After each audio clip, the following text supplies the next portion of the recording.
সময় হয়েছে? মেবি অনেক লেট হয়ে গেছে। আচ্ছা তাহলে তুমি থাকো, আমি ওয়াশরুম থেকে আসছি, ফ্রেশ হয়ে আসি।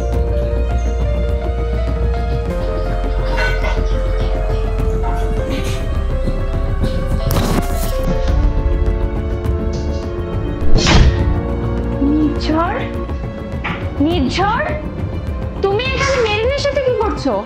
দেখতেছো না এখানে কি হচ্ছে? দেখতেছো তো সব। তোমার একটু লজ্জা শরম নেই? ঘরে বউ থাকা সত্ত্বেও ছোট ভাইয়ের গার্লফ্রেন্ড কিনে তুমি শুয়ে আছো। আমি তো এখানে আমার ইচ্ছাই আসছি, আর তোমার কি সমস্যা হচ্ছে? নির্ঝর, যাইতে বলো তো রুম থেকে। আরে যা, বের হতো এখান থেকে। কতটা বেশরম তোমরা দুজন, কোনো ভয় নেই তোমাদের? ভয় পাওয়ার কি আছে? আমরা দুজন দুজনকে ভালোবাসি, সত্যিকার ভালোবাসা থাকলে মনে কোনো ভয় থাকে না। মেরিন, তুই এখনই বের হো আমার ঘর থেকে। এটা তোর ঘর না, নির্ঝরের ঘর। আর নির্ঝর আমাকে ডেকেছে, ও যখন বলবে তখন আমি চলে যাব। ওয়েট কর 1 মিনিট। সৈকত, সৈকত একটু রুমে এসো তো। কি হয়েছে এখানে? মেরি, তুমি এখানে আমার ভাইয়ের সাথে? আর ভাইয়া তুমি আমার গার্লফ্রেন্ডের সাথে এখানে কি করো? আরে তোমাদের কি প্রবলেম হচ্ছে?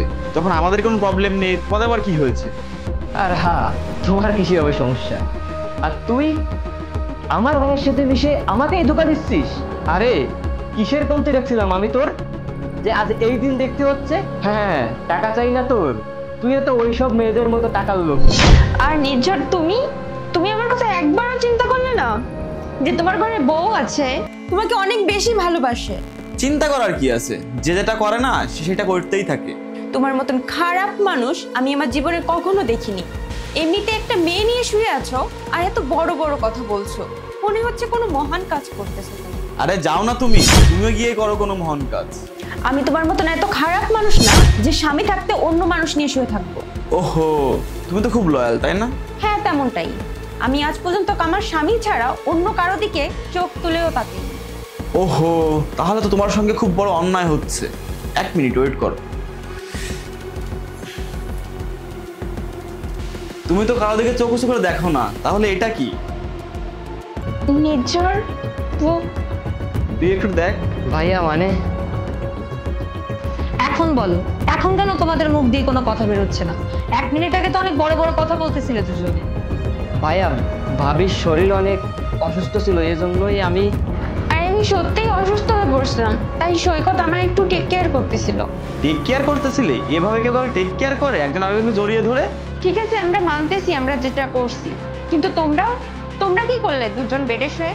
হ্যাঁ, যাতে তোমাকে বোঝাতে পারি যে কারো পার্টনার যদি অন্য কারোর সঙ্গে থাকে তাহলে তার কেমন লাগে। আমি চাইলে তখন তোমাকে উঠাতে পারতাম, কিন্তু আমি চাচ্ছিলাম যে ওই অবস্থা দেখলে তোমার কেমন লাগে। তাই আমি মেরিকে কল করছিলাম আর এখানে আসতে বলছি। আমরা কিছুই করি, আমি জাস্ট তোমাকে বোঝানোর জন্য যে আমাদের দেখে তোমার কেমন লাগে। আর আমি তোর মতো না যে বড় ভাইয়ের স্ত্রীর দিকে খারাপ নজর তাকাই। আরে খারাপ নজর কি, তোর তোর সঙ্গে খারাপ সম্পর্ক চলতেছে। আর আমার কাছে তোর স্ত্রী হোক বা তোর গার্লফ্রেন্ড হোক, সে তোমার ছোট বোনের মতো। ভাই প্লিজ আমাকে মাফ করে দাও। মাফ করে দেবো? আরে যে ঘরে তোমার তো ভাই থাকে সে ঘরে শত্রুর প্রয়োজন হয় না, আর আমার ঘরে তো দুজনই আছে। নির্ঝর, আমি সত্যি কথা বলছি, আমাদের ভিতর কোনো সম্পর্ক নেই, আমি তো শুধু তোমাকে ভালোবাসি। আরে কিভাবে রং বদলাই ফেললি তুই? মাত্রই তো বলতেছিলি আমি পৃথিবীর সবথেকে খারাপ মানুষ, তাহলে এখন কেন বলতেছিস না তুই কিছু? নির্ঝর, আই এম সরি, প্লিজ তুমি আমাকে মাফ করে দাও। ভাই প্লিজ আমাকে মাফ করে দাও, আই এম সো সরি। আরে তুই আমার ঘর থেকে আমার টাকার খাবার খেয়ে আমার স্ত্রীর সঙ্গে অবৈধ সম্পর্ক করিস? তোর মতো ভাই আর তোর মতো বোর আমার কারো দরকার নেই। এখন আমার ঘর থেকে বেরো, যা। তারপর তোমরা দুজন একসঙ্গে থাকবা কি আলাদা থাকবা এটা আমার জানার দরকার নেই। তোমরা এখন আমার ঘর থেকে বেরো। মেরিন, আমি শুধু তোমাকেই ভালোবাসি, আই এম সো সরি।